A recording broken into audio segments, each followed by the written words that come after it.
Les ruines du village d'Oradour-sur-Glane se dressaient devant moi, silencieuses et sombres, comme un cimetière oublié du temps.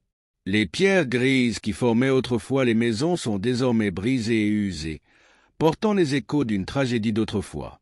L'air était épais, rempli d'un silence oppressant, comme si la terre elle-même était paralysée par l'horreur qui s'y déroulait. Moi, Julien, historien de profession, je suis arrivé dans ce village avec pour mission de comprendre les événements qui se sont déroulés en ce jour fatidique de juin 1944, où la paix a été détruite et des vies innocentes effacées. Au début, tout semblait inoffensif. Le brouillard qui se levait au crépuscule enveloppait les restes du village d'une couche presque protectrice, comme s'il cachait un secret que je ne devais pas révéler. Mais j'ai ressenti quelque chose qui ne pouvait pas être expliqué avec de simples mots ou des théories académiques. Il y avait un poids invisible, une présence cachée dans les pierres et les ombres qui m'observaient tandis que je marchais dans les rues désertes. Le vent froid soufflait, sifflant parmi les ruines comme une voix lointaine, murmurant des secrets que seuls ceux qui voulaient écouter pouvaient comprendre. Et j'ai écouté. Au fur et à mesure qu'il progressait dans le village, le son semblait prendre vie, gagner en intensité, se transformer en paroles indistinctes, comme si des âmes perdues essayaient de communiquer. Je me suis arrêté devant l'église, l'endroit où tant de vies ont été brutalement enlevées. Les restes de la cloche pendaient comme un monument silencieux à la mort, mais il était impossible d'ignorer le silence qui y régnait. C'est alors que je l'ai vue pour la première fois. Elle apparaissait comme une ombre dans le brouillard, une silhouette féminine enveloppée de blanc, glissant parmi les décombres sans faire le moindre bruit. Son visage était caché par la distance, mais son regard, d'une manière ou d'une autre, semblait rencontrer le mien. Je restai immobile, fasciné par sa présence, incapable de détourner le regard. Elle ne s'est pas approchée. Il se tenait là, à quelques mètres, comme s'il attendait quelque chose. Et aussitôt apparu, il disparut, englouti par la brume. Le temps semblait ici perdre son sens. Des heures auraient pu s'écouler, ou peut-être des minutes. Je ne savais pas. Ce que je savais, avec certitude, c'est que ce village était vivant, d'une manière qui défiait toute raison.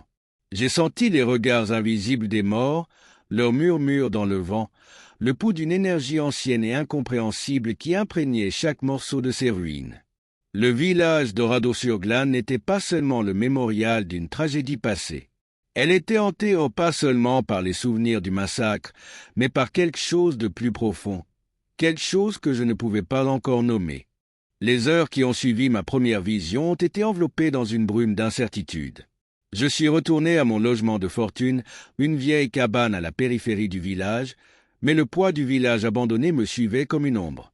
Dans mon esprit, l'image de la femme vêtue de blanc était comme un spectre hantant mes pensées et mes rêves. Et c'est dans l'un de ces rêves que les choses commencèrent à prendre une tournure encore plus sinistre. Je me suis réveillé dans l'obscurité, en sueur et le cœur battant.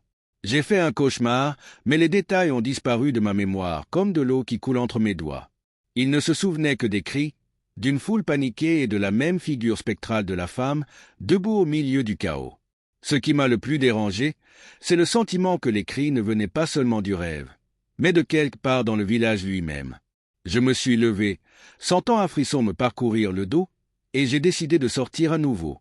J'ai marché vers les ruines, sentant le poids de la nuit et le silence oppressant autour de moi. Le bruit de mes pas était étouffé par le brouillard qui, une fois de plus, enveloppait les lieux comme un voile fantomatique. C'est alors que je passais devant les ruines d'une maison détruite, mes yeux aperçurent quelque chose parmi les décombres. Curieux, je me suis accroupi pour enquêter. À ma grande surprise, j'ai trouvé un vieux journal. La couverture était usée et sale, mais encore suffisamment intacte pour que je puisse distinguer le nom sur la première page, Élise. Mes mains tremblaient en feuilletant les pages jaunies. Les mots étaient fragiles, écrits avec une encre passée, mais lisibles. Le journal d'Élise parlait de la vie du village avant le massacre, décrivant des moments de tranquillité et de joie. On y décrivait des fêtes, des rencontres entre familles, une époque où le village semblait vivant, plein d'espoir. Cependant, au fur et à mesure que les pages avançaient, quelque chose de plus sombre commençait à émerger. Dans les derniers jours précédant l'attaque, Élise a écrit sur un sentiment de peur croissant qui pesait sur les habitants. Quelque chose d'invisible et d'indescriptible. Elle décrivait des rêves inquiétants, des visions d'ombre au loin et un froid constant qui semblait émaner du sol, comme si la terre elle-même était maudite. Et puis, dans les dernières pages, le ton a changé pour devenir quelque chose de désespéré. Élise raconte avoir vu une femme en blanc se promener dans le village, toujours à distance, en train de regarder. Les derniers mots qu'elle a écrits avant que le journal ne se termine brusquement étaient « Elle vient. Nous ne pouvons pas nous enfuir. » Le froid s'intensifiait autour de moi et j'avais l'impression d'être à nouveau observé. Je me suis levé rapidement, regardant autour de moi, mais le brouillard m'empêchait de discerner une forme ou une figure. Juste le silence et le vent, qui murmuraient toujours des choses que je ne comprenais pas. Je retournai à la cabane, le journal fermement entre les mains. Mais maintenant un nouveau malaise s'était installé en moi. Qui était Élise et qui était la femme en blanc? Ces visions étaient-elles liées au massacre de 1944, ou y avait-il quelque chose de plus profond, quelque chose qui a précédé cette tragédie? Cette nuit-là, le sommeil m'a complètement abandonné. Le journal d'Élise, avec ses pages jaunies et ses mots remplis de désespoir, ne m'a jamais quitté l'esprit. Je me demandais qui elle était réellement et ce qu'elle avait vu avant le massacre. Et la femme en blanc, pourquoi a-t-elle parlé? Est-ce qu'il essayait de communiquer avec moi ou de s'éloigner de quelque chose que je ne comprenais pas encore? Le village, avec son air d'abandon, me paraissait désormais insupportablement vivant, comme si les fantômes du passé n'étaient pas de simples échos mais des présences réelles, tourmentés par des secrets enfouis depuis longtemps. À l'aube, j'ai ressenti un besoin urgent d'en savoir plus sur Élise. Je suis retourné aux ruines, déterminé à trouver des indices sur son identité, peut-être sur le sort de sa famille.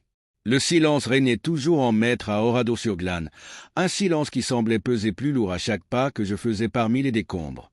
Bientôt, je me suis retrouvé devant la vieille église, son clocher détruit et les murs marqués par le feu. Cette structure, qui abritait autrefois des vies innocentes, est désormais un monument d'horreur. En entrant, un courant d'air froid m'enveloppa, comme si l'église exhalait un dernier souffle. Et c'est là, parmi les bancs brûlés et les murs noircis, que quelque chose a attiré mon attention. Des symboles gravés sur les pierres. Il ne s'agissait pas de marques naturelles de destruction. C'étaient d'étranges symboles anciens, gravés avec précision dans les pierres comme s'ils faisaient partie d'un rituel oublié. J'ai passé mes doigts sur les marques, sentant le froid du granit, et un frisson m'a parcouru le dos. Quelque chose dans ces symboles me semblait familier, même si je ne me souvenais plus où. En m'éloignant, quelque chose d'autre a retenu mon attention. Une inscription en latin, partiellement détruite mais toujours lisible. En traduisant avec difficulté, j'ai réalisé qu'il faisait référence aux âmes piégées entre les mondes. Le vent murmurait à nouveau dehors, et avec lui, encore une fois, cette sensation inconfortable d'être observé. Je me tournai brusquement, du coin de l'œil, j'aperçus la même silhouette qu'auparavant.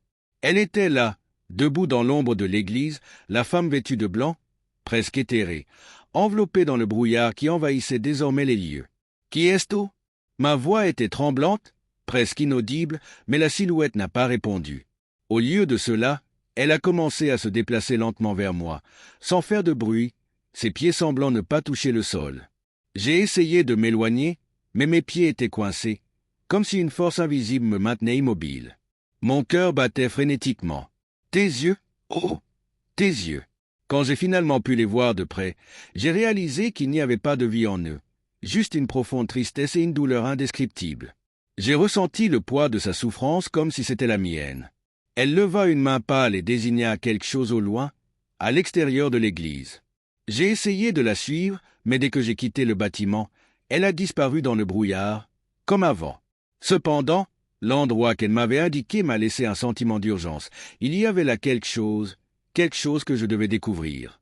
Confuse et avec le journal d'Élise brûlant entre les mains, j'ai décidé de suivre le chemin que la femme m'avait indiqué vers une nouvelle vérité, même si j'avais peur de ce que je trouverais à la fin de ce voyage. Mon cœur battant toujours à tout rompre et une sensation de glace coulant le long de ma colonne vertébrale, j'ai commencé à marcher dans la direction indiquée par la femme. Le ciel était couvert d'une épaisse couche de nuages, et le brouillard semblait s'accroître à mesure que j'avançais. Le silence, rompu seulement par le bruit de mes pas sur les vestiges du village, devenait insupportable, une présence suffocante autour de moi. À chaque coin de rue, je sentais le poids de regards invisibles, comme si les âmes des morts m'accompagnaient, attendant que je leur révèle leurs secrets. Je me suis vite retrouvé devant une maison qui, bien qu'elle aussi en ruine, avait un aspect différent des autres. Ses murs étaient encore relativement debout et la structure semblait résister obstinément au temps. Il y avait quelque chose dans cette maison qui m'attirait, comme si une force invisible m'attirait à l'intérieur. Alors qu'elle franchissait l'entrée, l'air à l'intérieur était lourd, dense, comme si le passé était encore imprégné de chaque pierre et de chaque meuble brisé. La faible lumière qui filtrait à travers les fenêtres détruites éclairait partiellement l'intérieur. Mes yeux furent immédiatement attirés par un miroir sur l'un des murs, un objet qui était resté intact malgré le chaos qui l'entourait. Quelque chose chez lui me dérangeait profondément, une étrangeté qui ne pouvait être ignorée.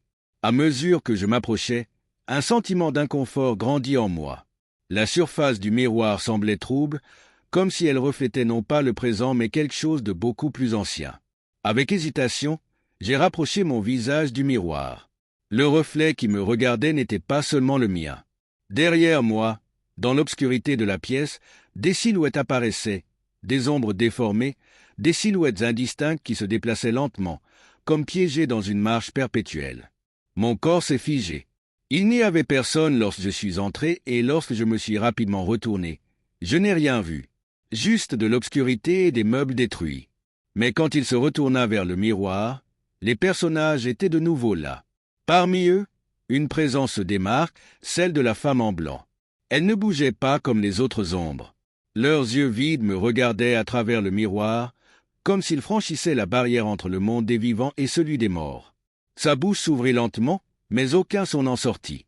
Au lieu de cela, un mot résonnait dans mon esprit, clair et désespéré. « Aide-moi !» Je reculai d'un pas, le cœur battant, alors que les silhouettes dans le miroir s'effaçaient, englouties par l'obscurité. Un mélange d'effroi et de curiosité me dominait. Quelque chose de terrible s'était produit dans cette maison, quelque chose qui emprisonnait encore les âmes dans cet endroit. Le journal d'Élise dans ma main semblait peser de plus en plus à chaque instant, comme s'il voulait s'ouvrir, comme s'il détenait la clé pour percer ce mystère. Je retournai aux pages jaunies, les doigts tremblants, à la recherche d'un indice. Élise a parlé de cette maison, mais pas directement. Il parlait de réunions secrètes, d'une présence inquiétante qui semblait surveiller chacun de ses pas dans les derniers jours précédant le massacre. Elle parlait de rêves inquiétants, de plus en plus fréquents et intenses, impliquant toujours la même femme en blanc. C'est alors que je suis tombé sur un passage qui m'a glacé jusqu'aux os. Elle m'a dit que nous ne pouvons pas nous échapper, que nous sommes piégés. Les portes ont été fermées et le cycle se répète. La seule issue est le sacrifice. Sacrifié? Mon cœur s'emballa à nouveau. Élise essayait de me dire quelque chose d'important, mais la vérité était toujours hors de ma portée. Cependant, une chose était claire, j'avais été amené dans ce village pour une raison. Et le sacrifice dont elle parlait était directement lié à la femme en blanc. Quelque chose de terrible se cachait dans l'ombre, et les pièces commençaient à se mettre en place, une à une. La révélation du sacrifice planait sur moi comme une ombre inéluctable, alimentant une peur croissante qui luttait contre mon insatiable curiosité.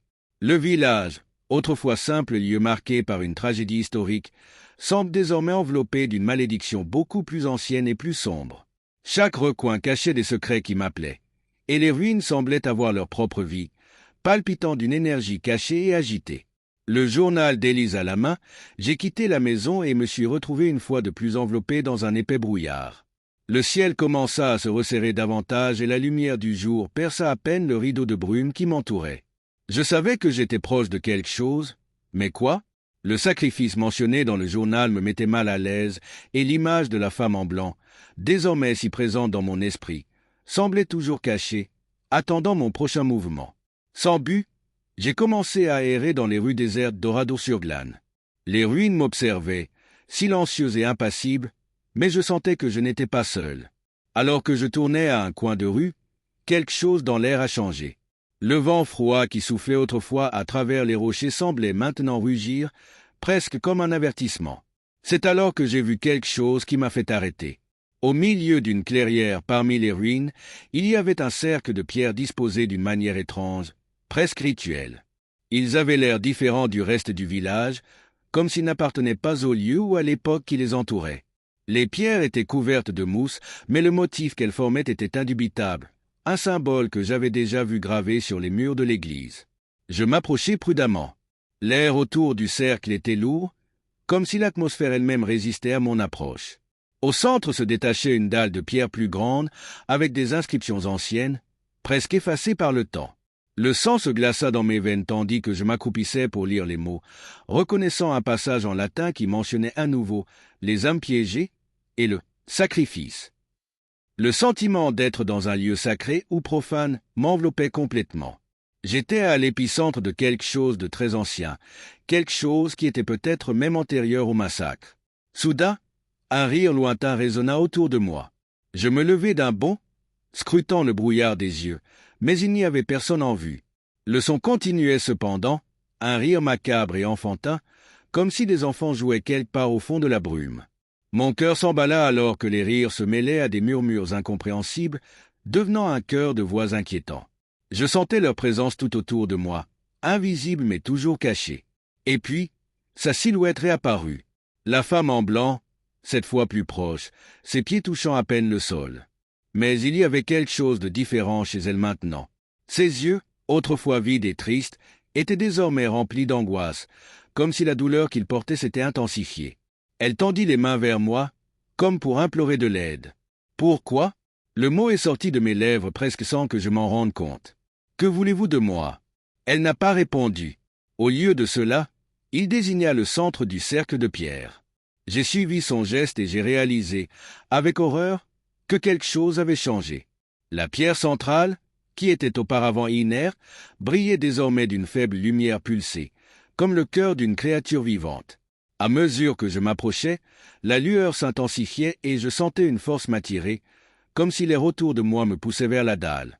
Mon esprit avait du mal à comprendre ce qui se passait, mais la vérité était claire. Cet endroit était le centre de tout. C'est là que le sacrifice a été fait. Et d'une manière ou d'une autre, les âmes des morts étaient toujours piégées dans ce cycle sans fin de douleur et de souffrance. Avec un mélange de peur et de détermination, je me suis agenouillé devant la dalle, sentant le froid s'en échapper.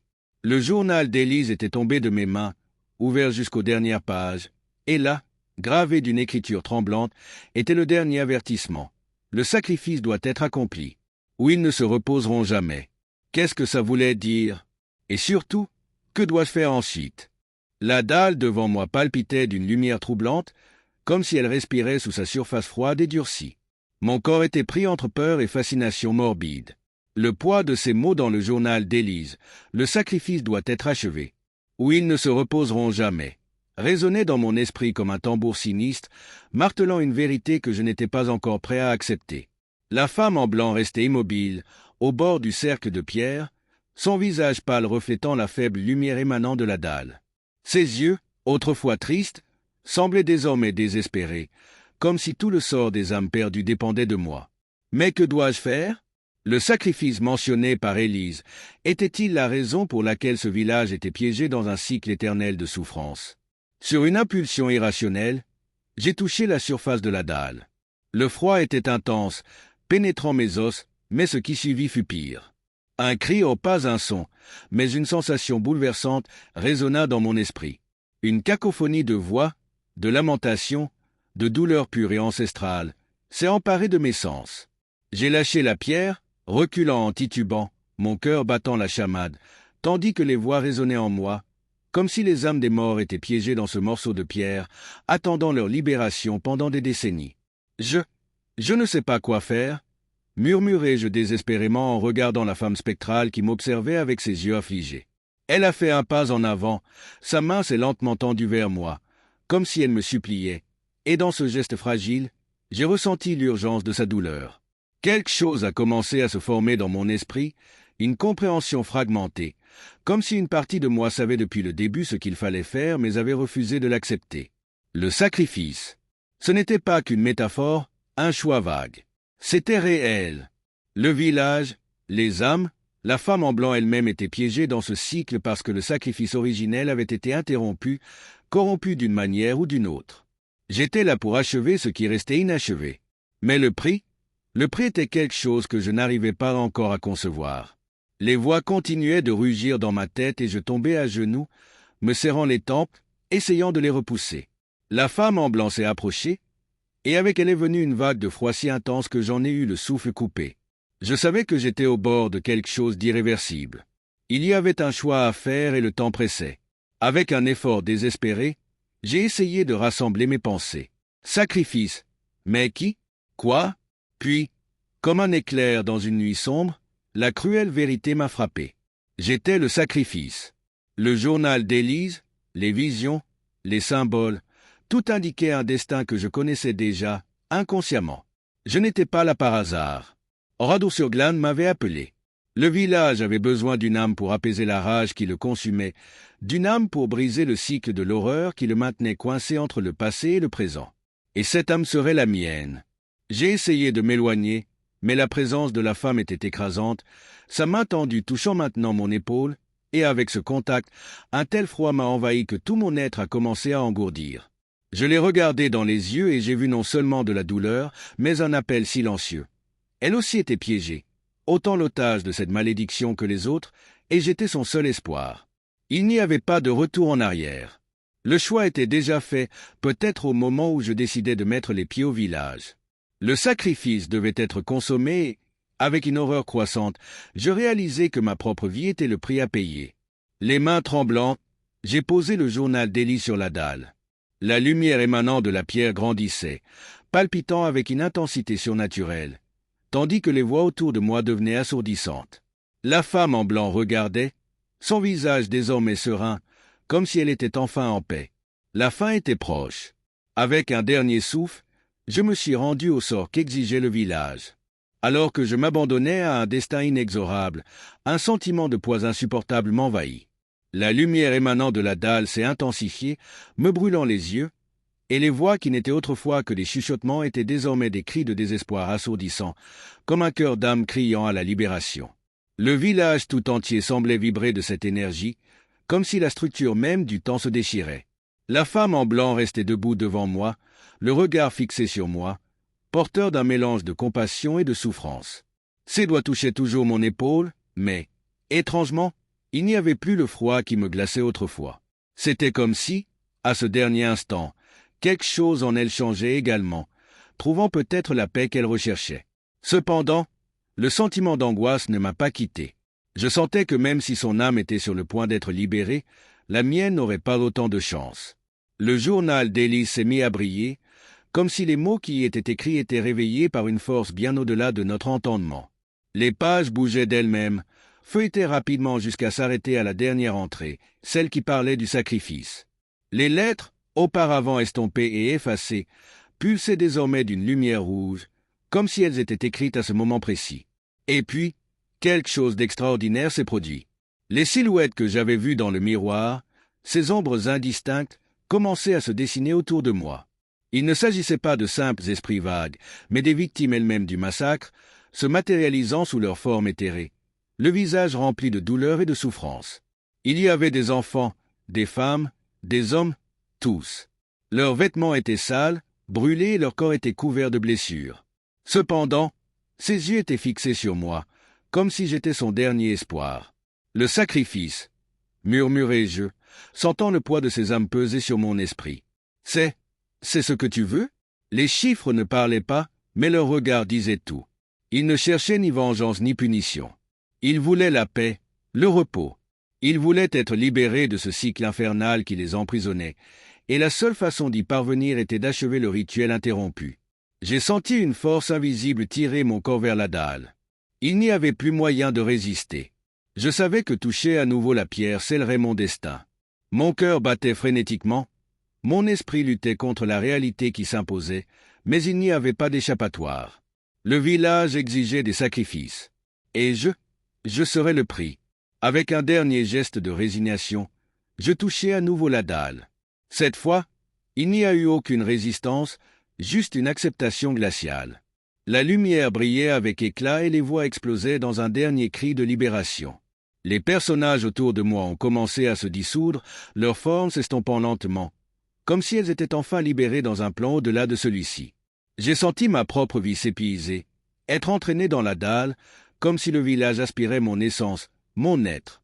La douleur était insupportable, mais derrière tout cela se formait une étrange paix. Je faisais ce qu'il fallait faire. Le cycle serait enfin rompu. La femme en blanc fut la dernière à disparaître. Ses yeux, désormais dénués de tristesse, rencontrèrent les miens pendant un bref instant. Elle sourit, un sourire doux et reconnaissant, avant de se dissoudre dans la brume. Et avec cela, le village semblait respirer pour la dernière fois. Loose silence tomba. Un silence profond et absolu. La lumière s'est éteinte et la dalle est redevenue une pierre froide et inerte. Mais moi, je n'étais plus là. Mon corps, mon âme, avaient été pris par les voix. Oradour-sur-Glane était enfin en paix. Mais moi, je faisais désormais partie de ce lieu, éternellement lié à cette terre maudite, une ombre parmi les ombres. Le vide qui a suivi ma dissolution était absolu. Il n'y avait plus de lumière, de son ou la texture de la pierre froide sur ma peau. Juste une obscurité opaque et sans fin, un abîme où ma conscience errait sans forme ni direction. Et pourtant, il régnait une paix étrange, comme si j'étais suspendu entre le monde des vivants et celui des morts, sans poids ni douleur. Mais cette paix n'a pas duré. J'ai peu à peu réalisé que même si le village avait été libéré, je ne partagerais pas ce sort. La malédiction qui s'était abattue sur Oradour-sur-Glane avait été alimentée par le sacrifice incomplet et les horreurs qui ont suivi le massacre. Et maintenant, même si les âmes des innocents étaient libres, je faisais désormais partie de quelque chose de bien plus sombre. Dans cet abîme sans fin, j'ai commencé à entendre des échos lointains. C'était un rire, le même rire d'enfant qu'il avait entendu auparavant, mais maintenant déformé, sombre. J'ai lentement réalisé que je n'étais pas seul. D'autres présences, spectres, rôdaient dans ce même lieu. Des personnages indistincts, des voix qu'on ne pouvait faire taire, des entités qui n'appartenaient plus à notre monde. Ce n'étaient pas les âmes que j'avais libérées, mais quelque chose de beaucoup plus ancien, piégé là depuis des générations, des créatures nées des ténèbres et de la douleur. J'avais accompli le sacrifice, oui. Mais en vérité, je n'avais pas brisé le cycle, je l'avais perpétué. Ce que j'avais fait dans la vie résonnait désormais dans l'éternité, une répétition perpétuelle, comme un reflet déformé de ce qui s'était passé à Oradour-sur-Glane. Les morts avaient été libérés, mais ce faisant, j'avais pris la place de ceux qui les avaient emprisonnés. Et puis j'ai compris. La femme en blanc n'était pas seulement une victime, mais une gardienne, destinée à veiller sur ce lieu jusqu'à ce qu'un autre prenne sa place. J'étais le nouveau gardien, condamné à maintenir l'équilibre entre le monde des vivants et celui des morts, à être témoin de tous ceux qui venaient chercher des réponses, de tous ceux qui osaient traverser la brume du village hanté. Oradour-sur-Glane, désormais en paix, gardait encore ses secrets. Et j'étais son nouveau prisonnier. Le village était silencieux sous le ciel couvert. Les ruines restaient immobiles, comme les témoins d'une histoire perdue. Et bien que personne d'autre ne puisse l'entendre, au cœur des pierres froides, un léger murmure résonna. « Sacrifice! Sacrifice !» Et ainsi, le cycle continuerait. J'attendais, comme la femme devant moi, que quelqu'un d'autre, perdu et curieux, s'aventure dans les ruines. Oradour-sur-Glane me possédait maintenant, et moi elle, jusqu'à ce que le prochain sacrifice devienne nécessaire. La fin, ou juste le début de quelque chose de bien pire.